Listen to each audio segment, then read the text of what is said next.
जंगल में सुबह सुबह का समय था। रानो चिड़िया अपने घोंसले की मरम्मत कर रही थी और बिंदिया चिड़िया भी उसकी मदद कर रही थी। बिंदिया, ये तिनके सिर्फ पत्ते नहीं है, ये हमारी मेहनत की गवाही है।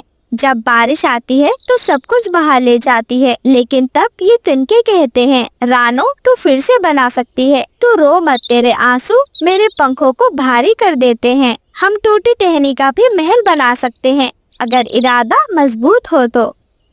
दीदी, जब पानी घोंसले से टपकता है ना, तो ऐसा लगता है जैसे आसमान भी हमारी गरीबी पर हंस रहा हो। लेकिन मैं जानती हूँ तू हार नहीं मानेगी। तूने मुझे उड़ना सिखाया है और अब मैं गिरने नहीं दूंगी।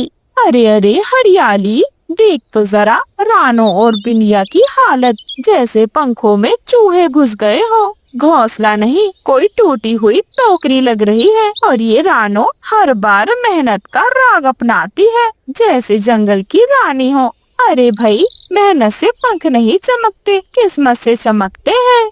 अरे हाँ हाँ, और ये बिंदिया तो रोती रहती है, जैसे बारिश उसके आंसुओं को देखकर आई हो। इन दोनों को देखकर तो लगता है जैसे जंगल में ड्रामा चल रहा है। घोंसला टूटा, बहन रोई, दीदी समझा रही है, जैसे तिनका तिनका जोड़कर ही महल बनाती हो। कभी दूसरों की उड़ान भी देखो भाई।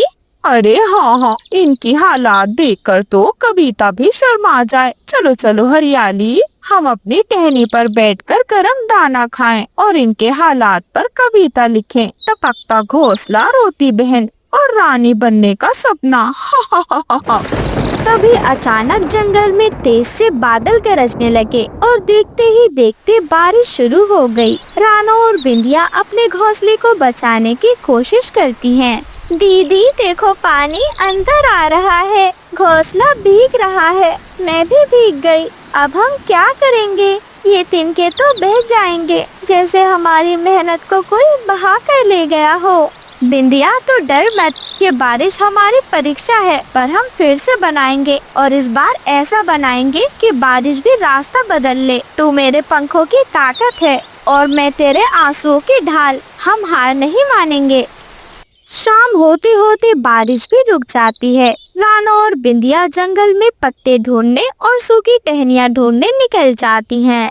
बिंदिया, हर सूखा पत्ता हमारी उम्मीद है, हम इनसे घोंसला बनाएंगे ताकि चुगलबाज पक्षियों की चोंच भी बंद हो जाए। ये जंगल हमें देखेगा और कहेगा कि यही असली बहनें हैं। हाँ दीदी, और हम इस बार ऐसा घोंसला बनाएंगे कि बारिश भी कहेगी, माफ करो मैं अंदर नहीं आ सकती, और गोरी कवि की कविता भी हमारी मेहनत के आगे चुप हो जाएगी।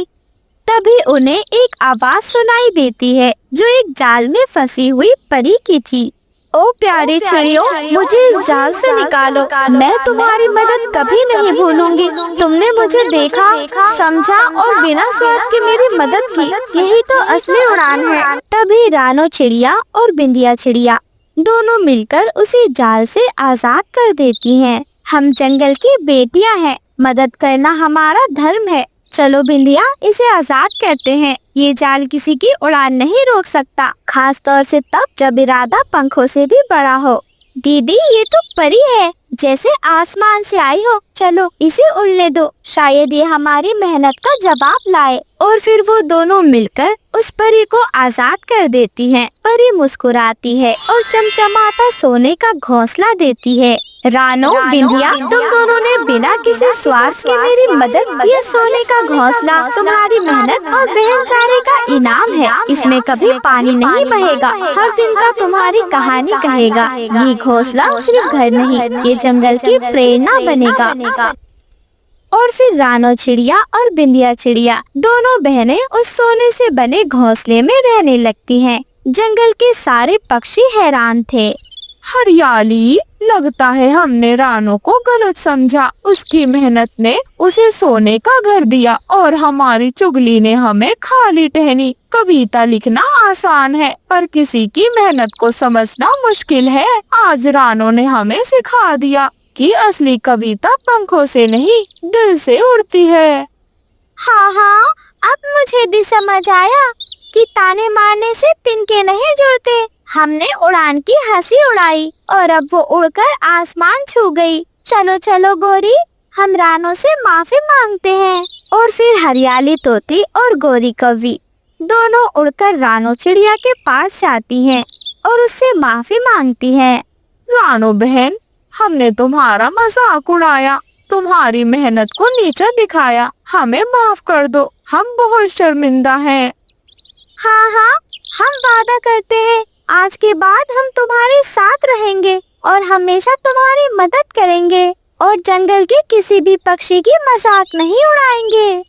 जंगल की हवा में माफी भी उड़ती है। तुमने गलती मानी, यही सबसे बड़ा बदलाव है। अब हम सब मिलकर इस जंगल को और सुंदर बनाएं, चुगली से नहीं बल्कि सहयोग से।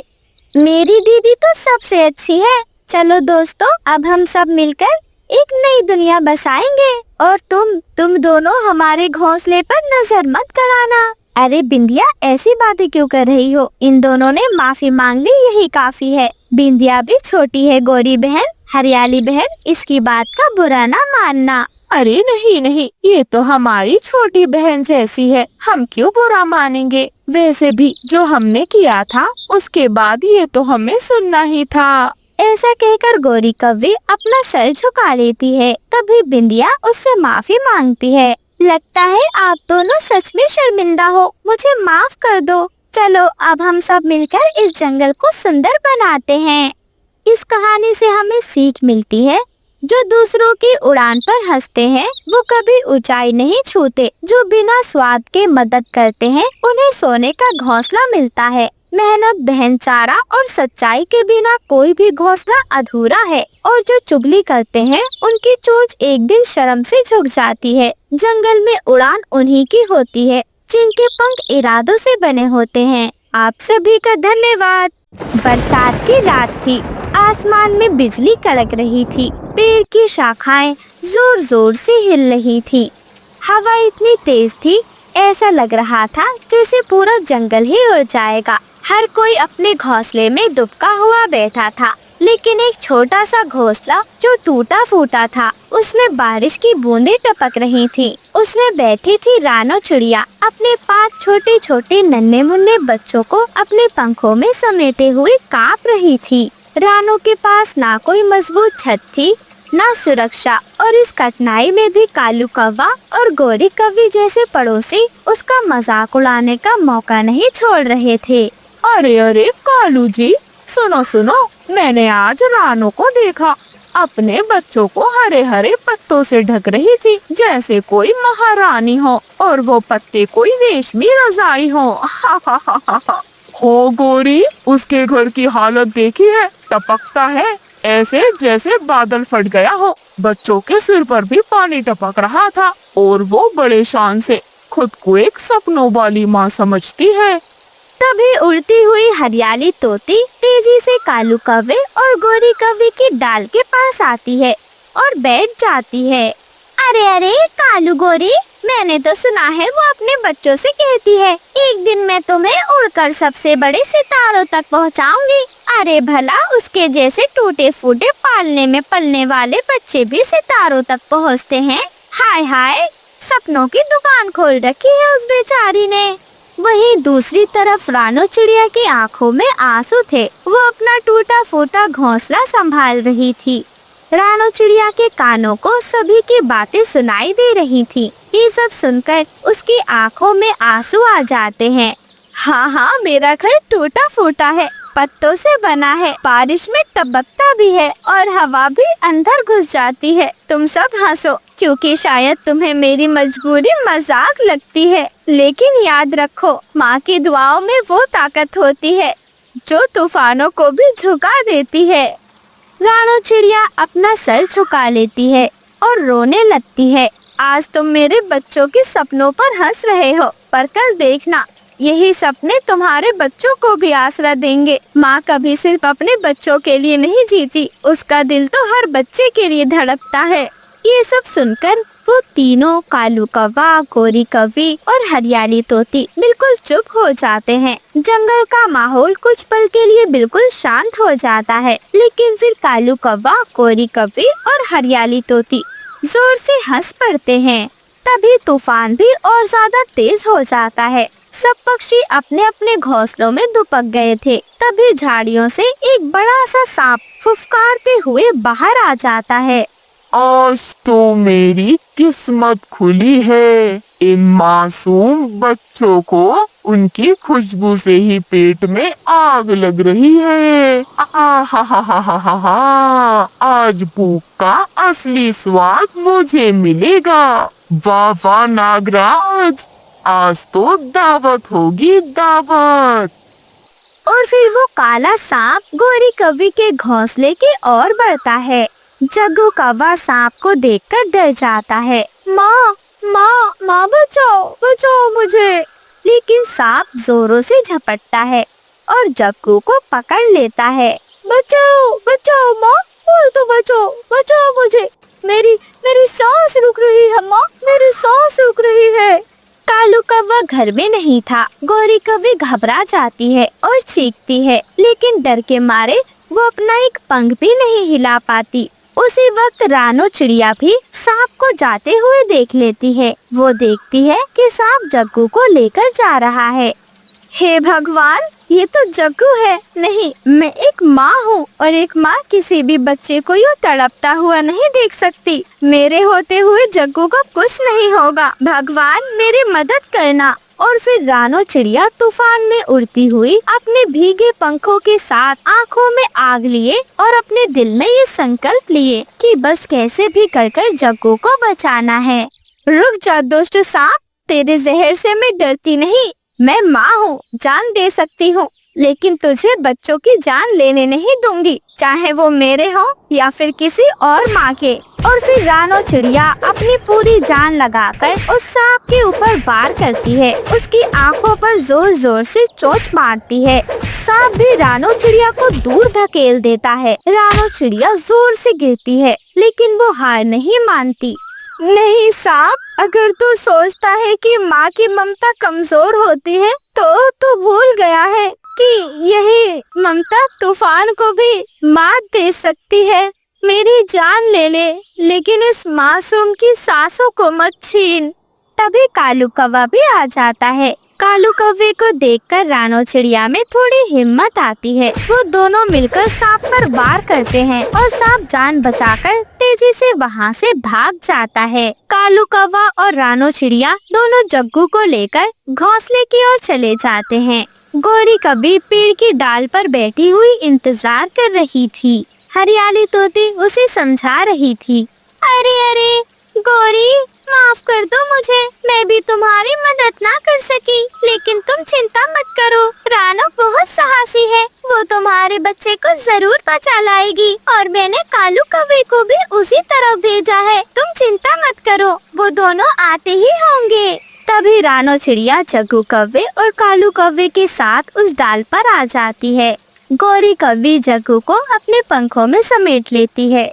मेरा बच्चा, अगर तुझे कुछ हो जाता तो माँ खुद को कभी माफ नहीं कर पाती। रानो, मैं तुझे हमेशा ताना देती रही, तेरा मजाक उड़ाती रही, तुझे नीचा दिखाने में मुझे बहुत मजा आता था, लेकिन तूने तो मेरे बेटे के लिए अपनी जान तक दांव पर लगा दी। मैं बहुत शर्मिंदा हूँ। आज समझ आया है, माँ होना कोई मजाक नहीं, ये तो वो रिश्ता है जो जंगल के हर बच्चे को अपना माने।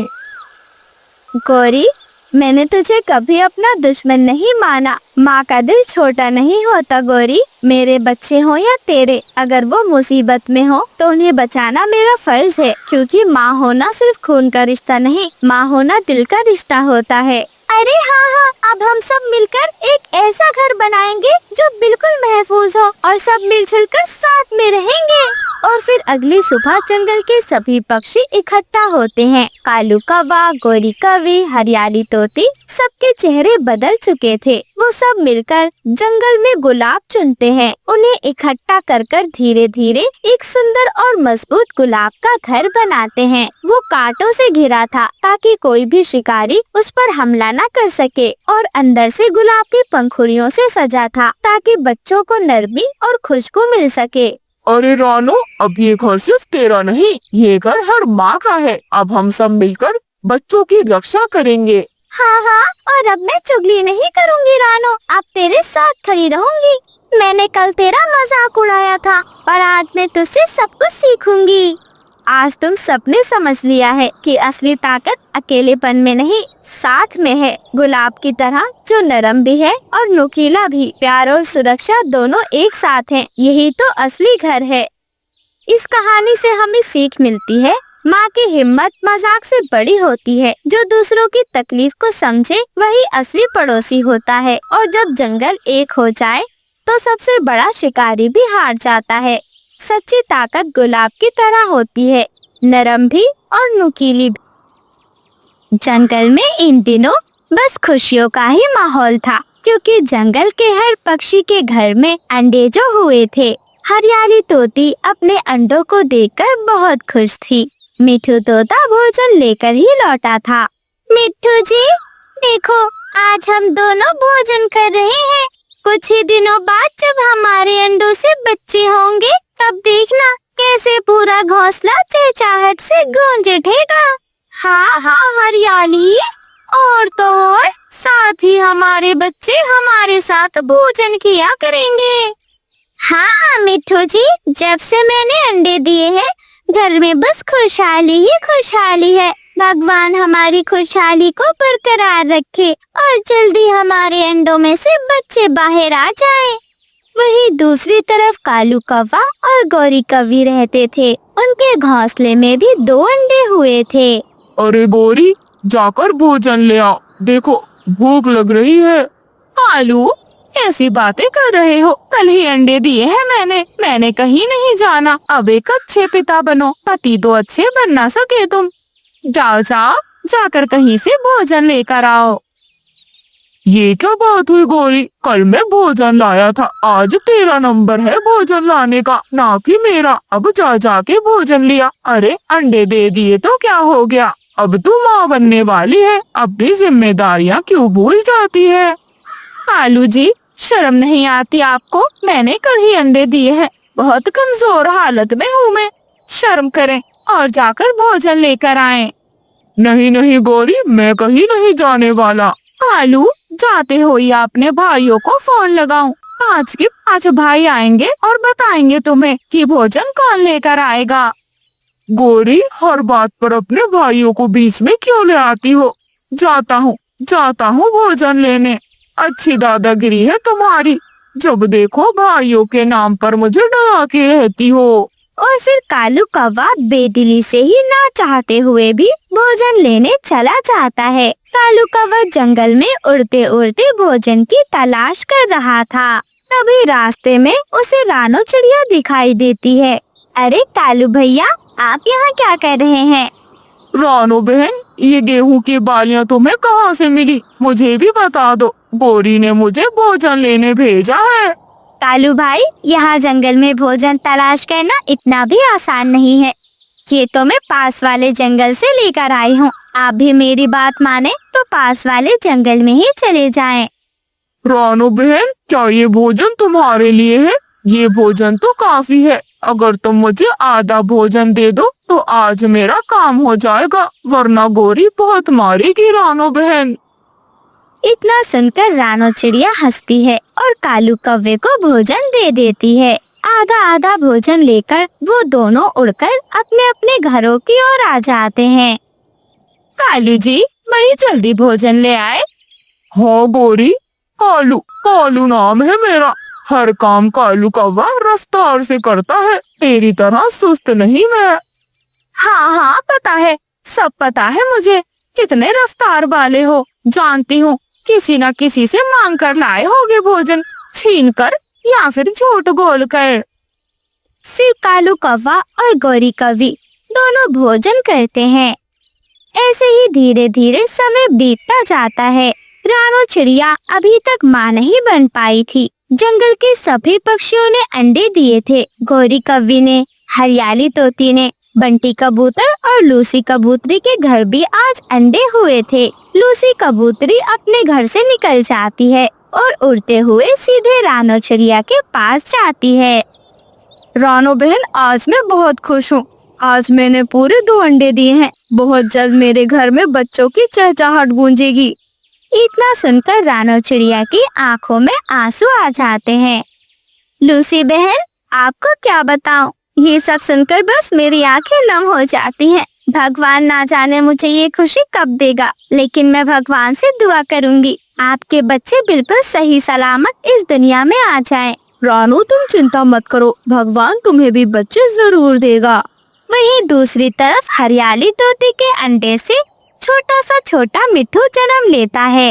मिट्ठू जी, हमारा बच्चा कितना कमजोर है। अरे हरियाली, चिंता मत कर, देखती जा तू, ऐसे मीठे मीठे फल अमरूद खिलाऊंगा ना कि मेरा बच्चा यूं मिनटों में तगड़ा तंदुरुस्त हो जाएगा। मेरी माँ ने मुझे बताया था, अगर हम अपने बच्चों को मीठे मीठे आम खिलाएं तो बच्चा जल्दी मोटा होता है। मिट्ठू जी, फिर जाकर मीठे मीठे आम लेकर आए। हाँ हरियाली, जाता हूँ, अभी जाता हूँ।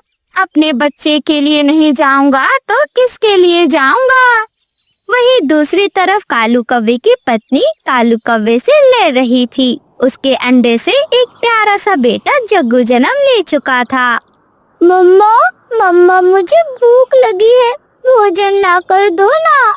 कालू, क्या कानों में रुई ठूस रखी है, सुनाई नहीं देता? तेरे बेटे को भूख लगी है, जाकर भोजन लेकर आ। बोरी, अब क्या भोजन लाने का मैंने ही ठेका ले लिया है, तुम क्यों नहीं चली जाती भोजन लेने? जाकर जग्गू को भी घुमा लाना बोरी।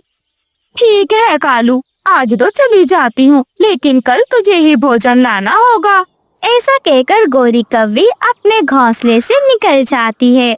रास्ते में उसे रानो चिड़िया मिलती है। अरे गोरी बहन, मैंने सुना है आपके अंडे से बेटे ने जन्म लिया है, मैं आऊंगी आपके बेटे से मिलने।